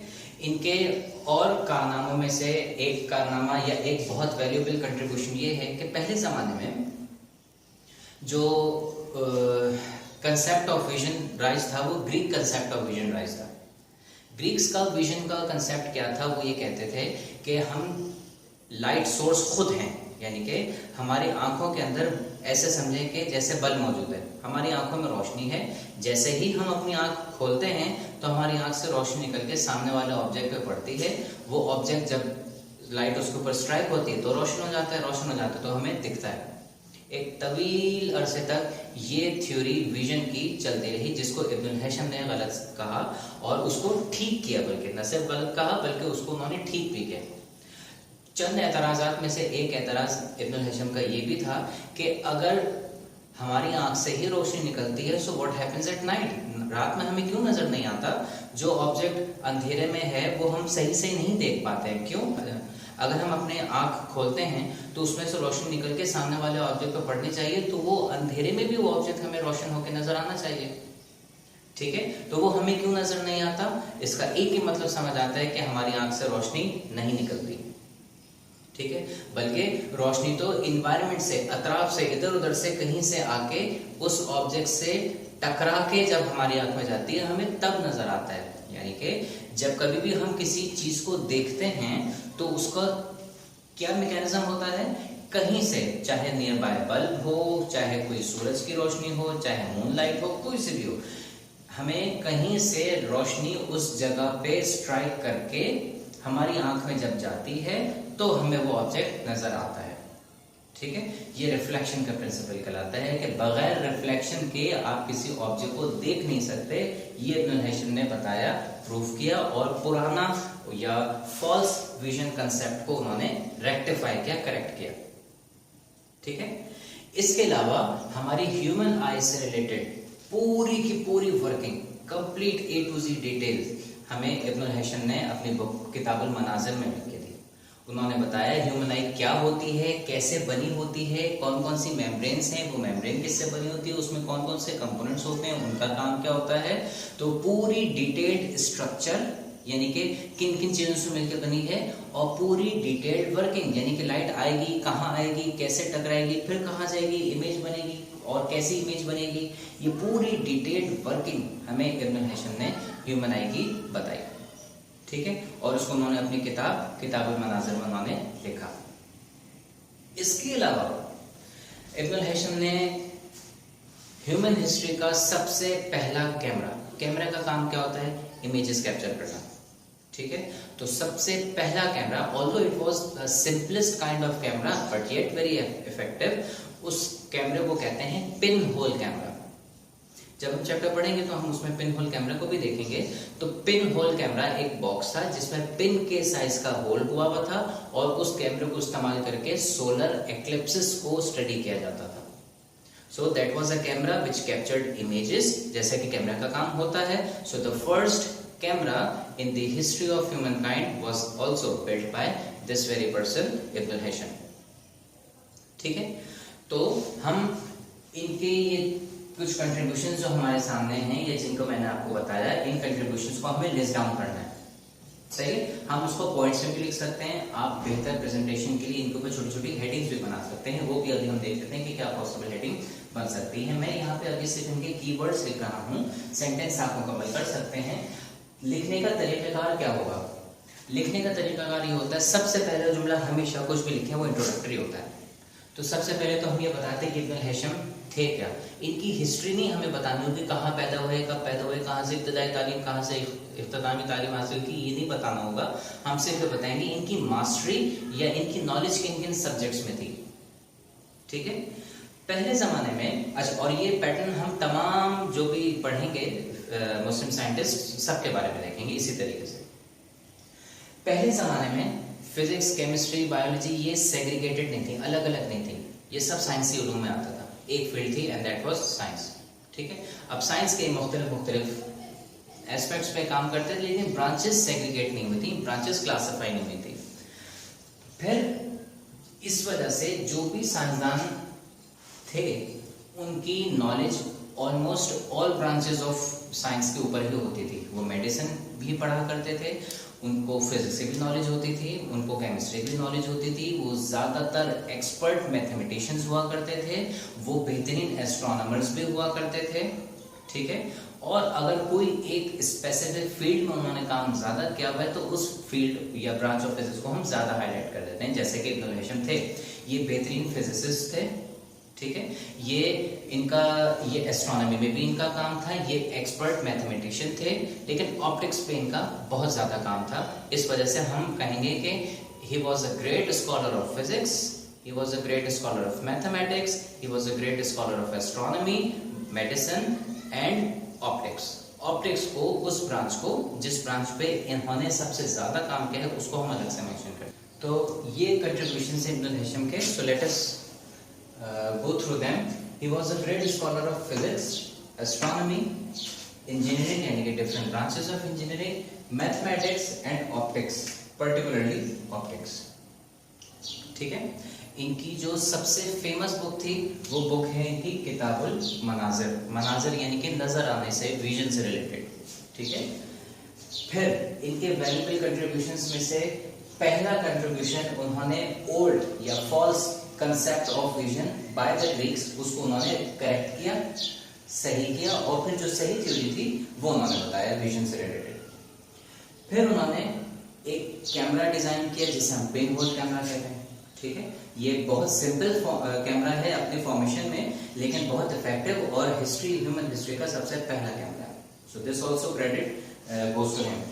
ह्यूमन आई की कंप्लीट स्ट्रक्चर और कंप्लीट वर्किंग के बारे में हमने देखा, और ये आखिरी इन्होंने प्रेजेंट किया laws of reflection and laws of refraction.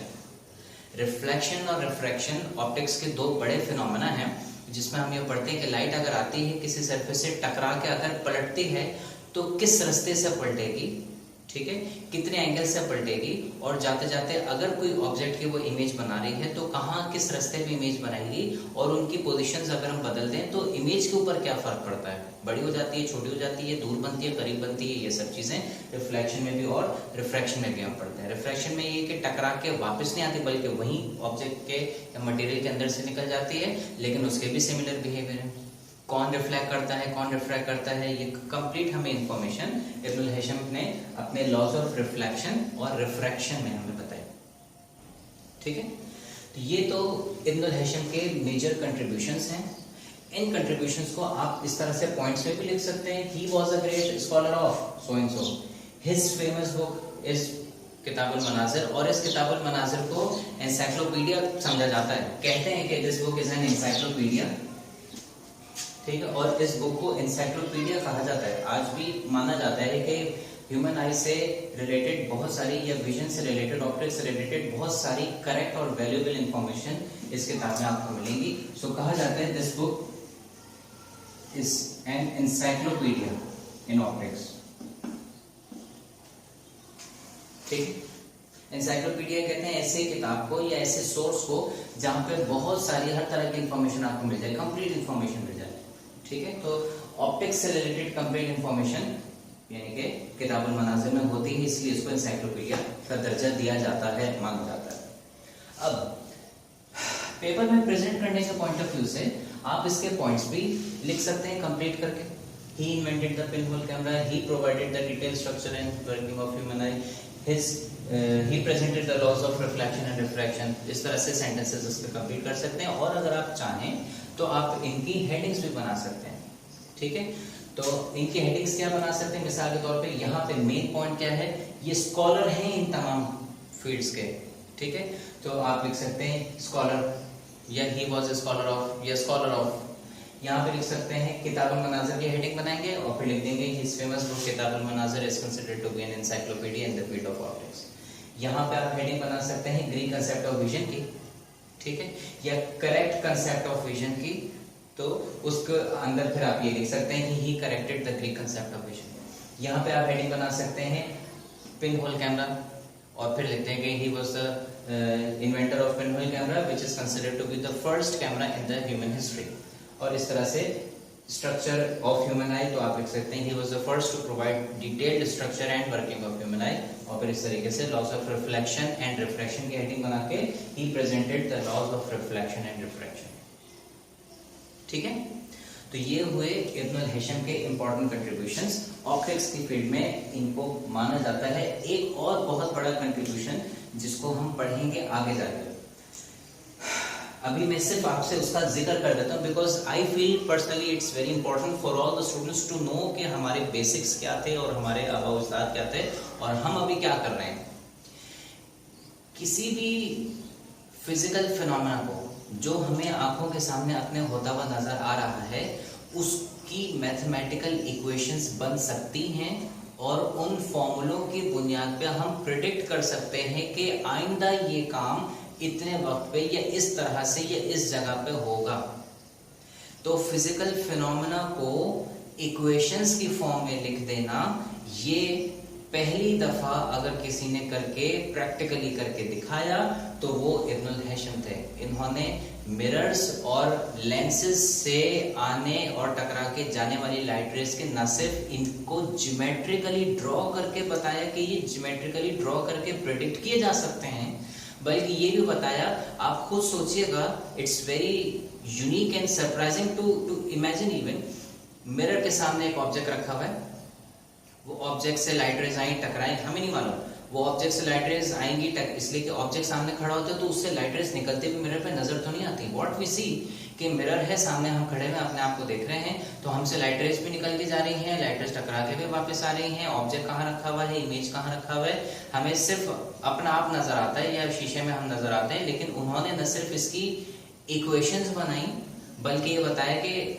इस तरह के नहीं, किसी भी तरह के मिरर के सामने खड़े होगे तो आपको यहाँ से ऑब्जेक्ट रखे हुए की इमेज इतने फासले पे इतने साइज की दिखेगी, ठीक है। ये काम उन्होंने लेंसेज में भी करके दिखाया कि लेंस के सामने आपने यहाँ पे ऑब्जेक्ट रखा है, आपके सामने ऑब्जेक्ट है, मैं चश्मा लगाया हूँ फॉर एग्जांपल, ऑब्जेक्ट रखा है वो मुझे उसकी इमेज नजर आ रही है, या टेलीस्कोप से माइक्रोस्कोप से मैं किसी ऑब्जेक्ट को देखने की कोशिश कर रहा हूँ, वो ऑब्जेक्ट है, उसकी इमेज कहाँ बनेगी, उसकी इक्वेशन बना के मैथमेटिकल सोल्यूशन करके हम बता सकते हैं कि अगर ऑब्जेक्ट यहाँ रखा हुआ है तो उसकी इमेज हमें इतने साइज की और इतने फासले पे और इस तरह की हमको नजर आएगी और आती है, बिल्कुल नजर आती है। प्रैक्टिकली इसको सैकड़ों दफा हर बार हम खुद भी वेरीफाई कर लेंगे वर्ल्ड न्यूमेरिकल्स के, ऐसा ही है विद हाई प्रिसिशन।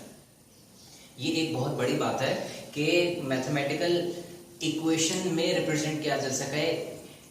एक गाड़ी चल रही है, चलते चलते आगे निकली, उसकी स्पीड बढ़ गई, आप कहें इसकी इक्वेशन बनाओ, आप कहेंगे ये क्या है, इक्वेशन कैसे बनाएंगे उसकी, बट इब्न हैशम ने उसको प्रूफ किया कि इक्वेशंस बन सकती हैं। और अब जो भी फॉर्मूले वगैरह बन रहे हैं वो पहला आइडिया ही इब्न हैशम ने दिया कि ये जो फॉर्म प्रोसेसेस आप देख रहे हैं इसको मैथमेटिक्स में भी किया जा सकता है रिप्रेजेंट, ऐसा मुमकिन है। उसका तरीक़ाकार भी उन्होंने बताया, लोगों ने उसको इस्तेमाल करके फिर आज फॉर्मूले तो पढ़ लेते हैं लेकिन फॉर्मूले बताने वाले को कि फॉर्मूला भी कोई चीज होती है जो बन सकती है उसको हम भूले हुए, वो है इब्न हैशम।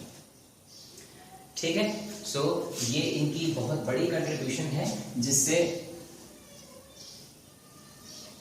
साइंटिस्ट्स ने भरपूर फायदा उठाया और बहुत सारी प्रेडिक्शंस की और बहुत सारे फिनोमेना को उन्होंने एक्सप्लेन किया और नई नई चीजें बनाई। Next is Al-Biruni. Al-Biruni physics की या साइंस की बहुत सारी ब्रांचेस के मास्टर थे and he was a very knowledgeable fellow. इनकी 150 से ज्यादा किताबें हैं मुख्तलिफ सब्जेक्ट्स के ऊपर। सो इससे आपको आइडिया होगा कि ओवर 150 बुक्स अगर कोई लिखता है तो इट मीन्स कि उसके पास ढेर सारी नॉलेज है, यानी कि खजाना है उलूम का जिसको उसने 150 किताबों में महदूद करने की कोशिश की। He was a great physicist, of course. इसी वजह से हम इनको फिजिक्स के टॉपिक्स में पढ़ रहे हैं। और फिजिसिस्ट यूजुअली ग्रेट मैथमेटिशियंस भी होते हैं, दे आर एक्सेलेंट मैथमेटिशियंस, इसीलिए ज्यादातर फिजिसिस्ट एक्सेलेंट मैथमेटिक्स के स्किल्स भी रखते हैं। ठीक है, ये बायोलॉजी की फील्ड में भी इनकी नॉलेज थी और जैसे मैंने आपको पहले बताया कि मुख्तलिफ या almost all the branches of science जो कि उस टाइम पे लोगों को मालूमात थी उनके बारे में इनकी नॉलेज होती है। और एक्सपर्टीज इनकी सबसे ज्यादा थी जियोलॉजी, यानी कि स्टडी ऑफ अर्थ, जमीनी मालूमात, जमीन के हवाले से अगर पूछा जाए तो जमीन कैसी है, जमीन के सरफेस कैसी है, पहले कैसी थी अब कैसी है, तो अर्थ की स्टडी को ये जियोलॉजी कहते हैं। ठीक है, यानी कि जमीन की। अब ये भी हमने बात की कि 150 से ज्यादा बुक्स इन्होंने लिखी हैं। अब इनके जो एक्चुअल कंट्रीब्यूशंस हैं उनके बारे में बात करते हैं। So his famous book is Kitabul Qanunul Masudi. Planets से रिलेटेड कवानीन, लॉज एंड प्रिंसिपल्स, क्या होते हैं, प्लैनेट्स कैसे मूव करते हैं, कैसे कायम हैं, इनसे मुतालिक उन्होंने अपनी स्टडी इस किताब में कानूनुल मसूरी में लिखी, जिसको अब भी एनसाइक्लोपीडिया का दर्जा हासिल है एस्ट्रोनॉमिकल स्टडीज में। ठीक है, इन्होंने क्योंकि जियोलॉजिस्ट थे, इन्होंने ये बताया कि जमीन की अपनी सतह कैसी है। पहले जमाने में आपने अक्सर सुना होगा लोग एक दूसरे को टॉन्ट भी करते हैं कि भाई बहुत पुराने ख्यालात का आदमी है, तुम तो फ्लैट अर्थर हो, यानी कि फ्लैट अर्थ के फॉलोअर हो, यानी कि वो पुराने टाइम के नजरिए के मानने वाले कि जमीन फ्लैट थी, जमीन गोल नहीं है। ठीक है, तो लोग अक्सर टॉन्ट भी करते हैं एक दूसरे को कि बिल्कुल ही आउटडेटेड थिंकिंग रखने वाला आदमी है तो ही इज ए फ्लैट अर्थर, यानी कि फ्लैट अर्थ की थ्योरी के टाइम का, बाबा आदम के जमाने का आदमी। तो ही वाज द फर्स्ट वन जिन्होंने ये बताया कि जमीन फ्लैट नहीं है। आप खड़े होते हैं तो आपको ताहद्दे निगाह सीधी सीधी जरूर नजर आती है, लेकिन ये बहुत बड़ी है, इस वजह से आपकी निगाह इतना नहीं दूर देख पाती, आपको वो चीज स्ट्रेट स्ट्रेट ही नजर आती है। So you think it's flat, actually it's not flat, ये स्फेयर है और ये स्फेयर जैसी है और इसका अपना एक सर्कमफेरेंस है। ठीक है, सर्कल का सर्कमफेरेंस भी नो कि ये सर्कल है तो यहां से यहां तक बाउंड्री अगर मेजर करें तो इसका सर्कमफेरेंस बनता है, और वो सर्कमफेरेंस कितना है वो भी इन्होंने कैलकुलेट करके बताया। और उस टाइम पे याद रखिए कोई टेक्नोलॉजी का सवाल ही पैदा नहीं होता था, सारी इनकी मैथमेटिकल स्किल्स, इनकी अपनी जहानत, इनकी अपनी नॉलेज थी। और आज के दौर में जब हमारे पास टेक्नोलॉजी काफ़ी एडवांस है, हम सैटेलाइट से इमेजेस भी ले सकते हैं और उसके हिसाब से हम कैलकुलेशंस भी करते हैं, तो ये बात सामने आई कि जो सर्कमफेरेंस ऑफ अर्थ अल-बेरूनी ने कैलकुलेट करके दिया था, अब टेक्नोलॉजी की मदद से हाई प्रिसिशन इक्विपमेंट्स को इस्तेमाल करते हुए जो सर्कमफेरेंस ऑफ अर्थ निकाला उसमें और इसमें 79 किलोमीटर्स का फर्क है, अप्रोक्सीमेटली 78 या 79 किलोमीटर्स का फर्क है approximately. This is great deal of accuracy, बहुत ज्यादा एक्यूरेसी है, keeping the fact in mind कि he had no technology to assist. Anyways, यहां से हमें आइडिया होता है कि how genius he was.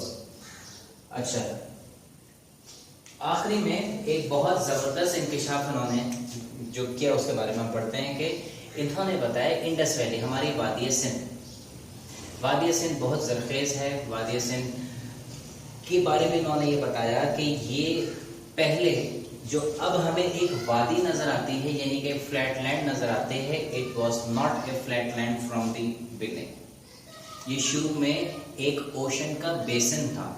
Basin जो हम घरों में हाथ मुंह धोने के लिए इस्तेमाल करते हैं, हाउ इट लुक्स लाइक, वो कुछ ऐसे रहता है, ठीक है। तो वो यही बता रहे हैं कि ये इंडस वैली, ये पहले ओशन का, यहाँ पे ओशन था, ये खुश्क हो गया और आहिस्ता आहिस्ता इसमें मिट्टी भरती चली गई। मिट्टी भर भर के ये जो इसमें कर्व या जो इसमें डेप्थ थी, ये डेप्थ खत्म हो गई, ये मिट्टी से भर गई और अब हमें ये एक फ्लैट लैंड या एक वैली नजर आती है जो कि पहले वैली नहीं थी।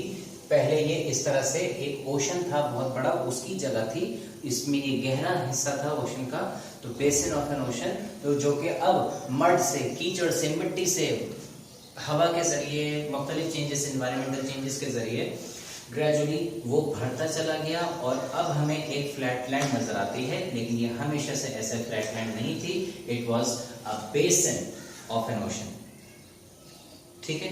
ये बात अब साबित हुई तो पता चला yes he was absolutely correct. हमारी इंडस वैली है ही बिल्कुल इस तरह से जैसे कि उन्होंने बताया। नाउ अगेन knowing या keeping the fact in mind, he had no technology to assist him, कोई टेक्निकल असिस्टेंस नहीं थी, just sheer knowledge और उनका अपना जो इल्म था उसी के बुनियाद के ऊपर उन्होंने ये प्रेडिक्शंस की and they were found to be dead accurate, ठीक है। Next, now third one is Yaqub ibn Ishaq अल-किंदी।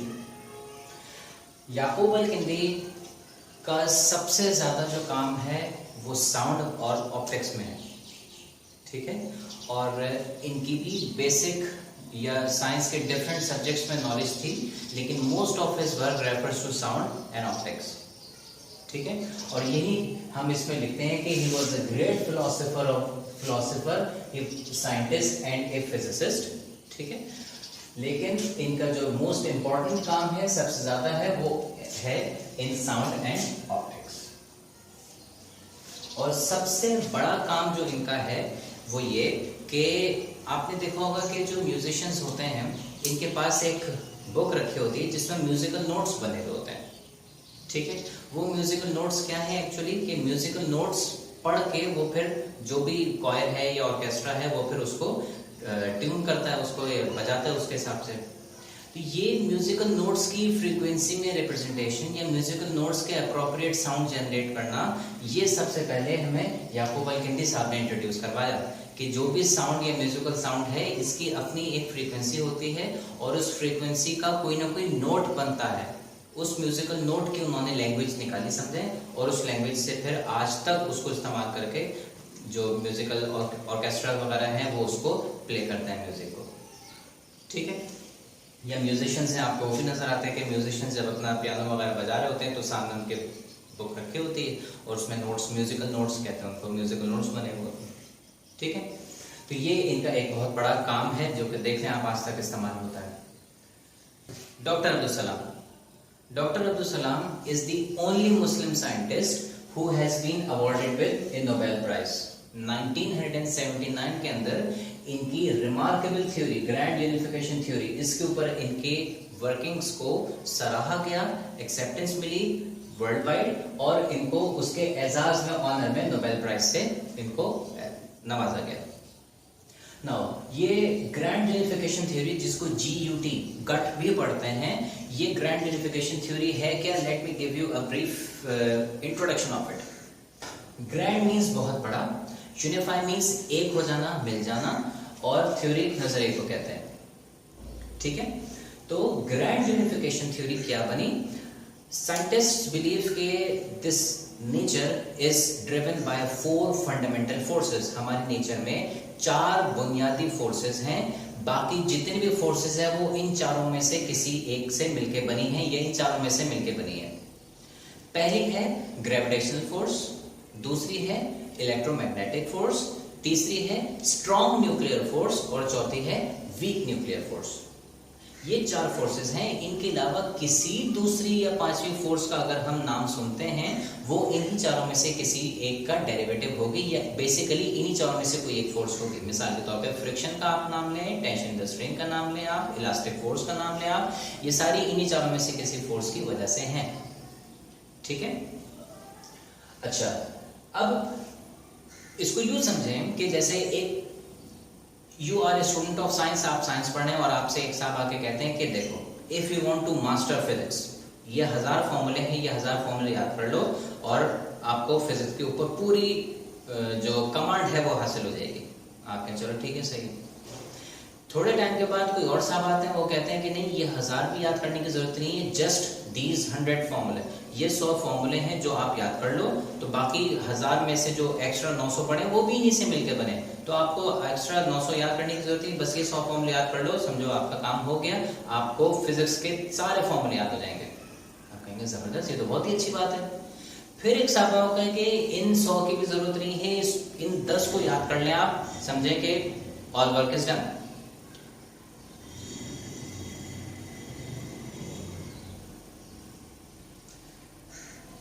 फिर एक साहब आते हैं, वो कहते हैं कि इन 100 की भी जरूरत नहीं है, बस ये 10 फॉर्मूले आप कर लें आप, बस ऑल वर्क इज डन, समझे। तो आप कहेंगे यार आप पहले कहाँ थे, पहले आ जाते खाम में मैंने 1000 याद किए, फिर उनसे उन्होंने 900 कटवा दिया, 100 याद करा दिया, अब ये 10 आप मुझे बता रहे हैं, but thank you very much. अब ये 100 फॉर्मूले तो फिर मेरे लिए याद करने जरा मुश्किल थे, लेकिन 10 फॉर्मूले इज नो बिग डील, 10 फॉर्मूले तो हम फटाफट याद कर लेंगे, तो हम फटाफट फिजिक्स के फॉर्मूले पढ़ लेंगे, समझ लेंगे, हमें फिजिक्स आ जाएगी। फिर एक साहब आए, वो कहें कि इन 10 की भी जरूरत नहीं है, ये एक फॉर्मूला है, एक्चुअली ये एक फॉर्मूला है और इस फॉर्मूले से मिलके बाकी सारे फॉर्मूले बने हैं, so you need not to remember any other formula but this just one single formula, जो कि आपको पूरी फिजिक्स के सारे फॉर्मूले बता देगा और इसी फॉर्मूले से निकल के बने हैं। This is unification. हम 1000 से चले सिमट सिमट के कहां तक आ गए, एक पे आ गए। This is unification.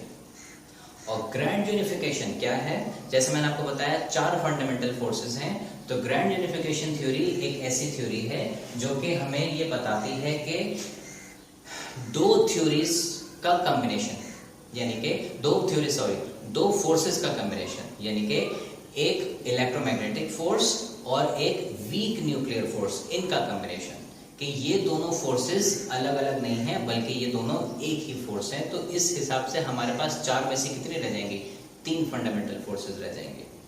ठीक है, तो ये ग्रैंड यूनिफिकेशन थ्योरी है कि फोर्सेस को सिमट सिमट के अल्टीमेट डिजायर या अल्टीमेट टारगेट क्या है, 1। इसका मतलब क्या हुआ, हम अगर 4 फोर्सेस देख रहे हैं, ठीक है, तो हम और उससे पहले 4 से ज्यादा देखते थे। इसका मतलब है कि पहले हम इतने इंटेलिजेंट नहीं थे, हम हर चीज को अलग अलग नामों से देख रहे थे, बाद में हमारी इंटेलिजेंस बढ़ी, स्किल सेट डेवलप हुआ और हमें पता चला कि ये 10 नहीं है अलग से, ये असल में तो ये 4 हैं।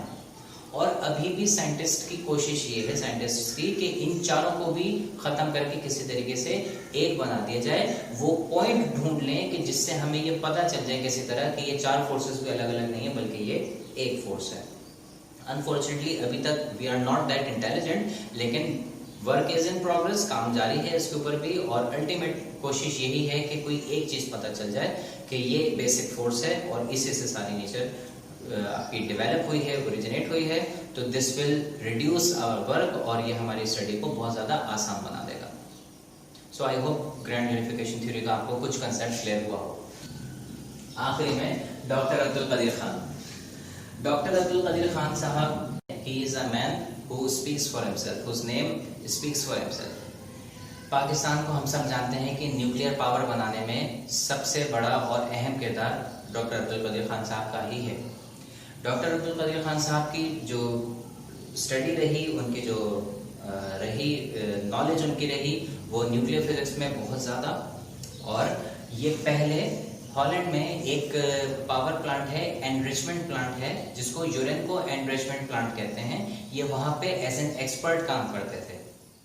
ठीक है, पाकिस्तान में इन्होंने जो आप सब जानते हैं कि हमने 1998 के अंदर जागी में एक हमने ब्लास्ट किया था, जिसने सर्टिफाई की या असर्टेन की पाकिस्तान की पोजीशन मुस्लिम वर्ल्ड में as the first nuclear power among the Muslim countries, ठीक है। और पाकिस्तान को उन्होंने एक नेम और फेम प्रोवाइड किया। उस बिहाफ पे हुकूमत पाकिस्तान ने इनको पाकिस्तानी हुकूमत का सबसे बड़ा तमगा, सबसे बड़ा एजाज, जिसे हिलाल इम्तियाज कहते हैं, ठीक है। हिलाल कहते हैं चांद को और इम्तियाज कहते हैं डिफरेंस, यानी कि ये एक साहब हैं who is with a difference, यानी कि ये इतनी यूनिक क्वालिटी रखने वाले को दिया जाता है कि इसके जैसा कोई ना हो, ठीक है। सो ये सबसे बड़ा तमगा होता है, ये सबसे बड़ा एजाज होता है जो कि गवर्नमेंट अनाउंस करती है, अवार्ड करती है। तो ही इज दी वन जिनको हिलाल इम्तियाज अवार्ड किया गया इन्हीं गिना कदर खिदमत की बुनियाद के ऊपर। और न सिर्फ ये बल्कि इनके ऑनर में हमारी इंजीनियरिंग एंड रिसर्च लेबोरेटरीज एक इदारा है पाकिस्तान का, हुकूमत पाकिस्तान का, उस इदारे को उन्होंने रीनेम कर दिया डॉक्टर अब्दुल कदीर खान साहब के एजाज में, और फिर उसको doctor A.Q. Khan research and laboratories के नाम से अब उसको मंसूब कर दिया for in the honour for his great work for the Pakistani nation. ये थी हमारे पास कंट्रीब्यूशंस कुछ मुस्लिम साइंटिस्ट्स की, और भी मुस्लिम साइंटिस्ट्स हैं, लेकिन अगेन अल-राजी का इसमें नाम नहीं है, ठीक है।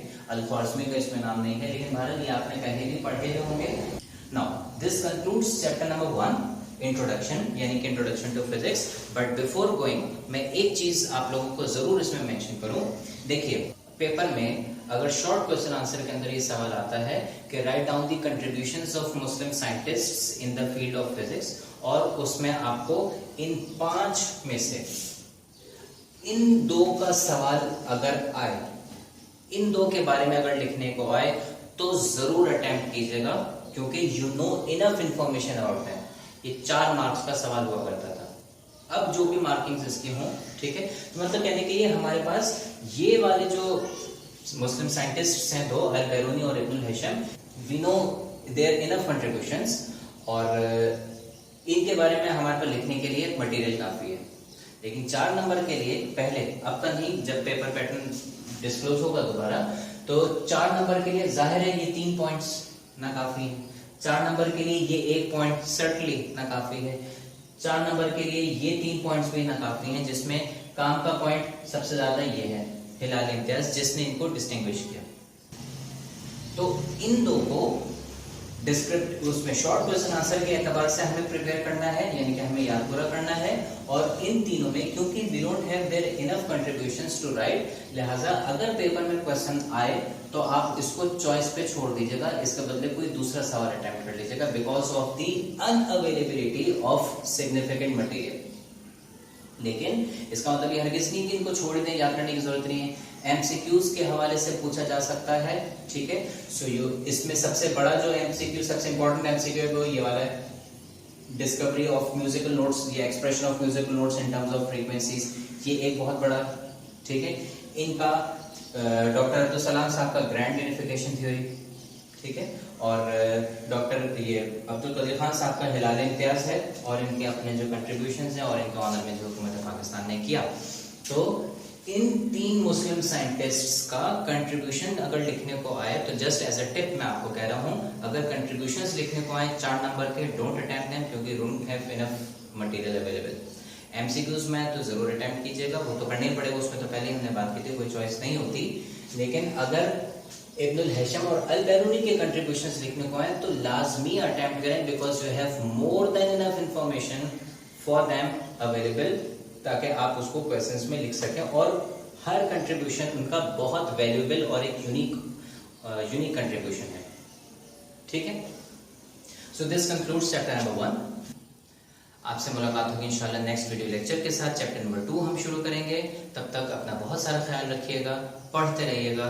अस्सलाम वालेकुम, बादब बानसीब।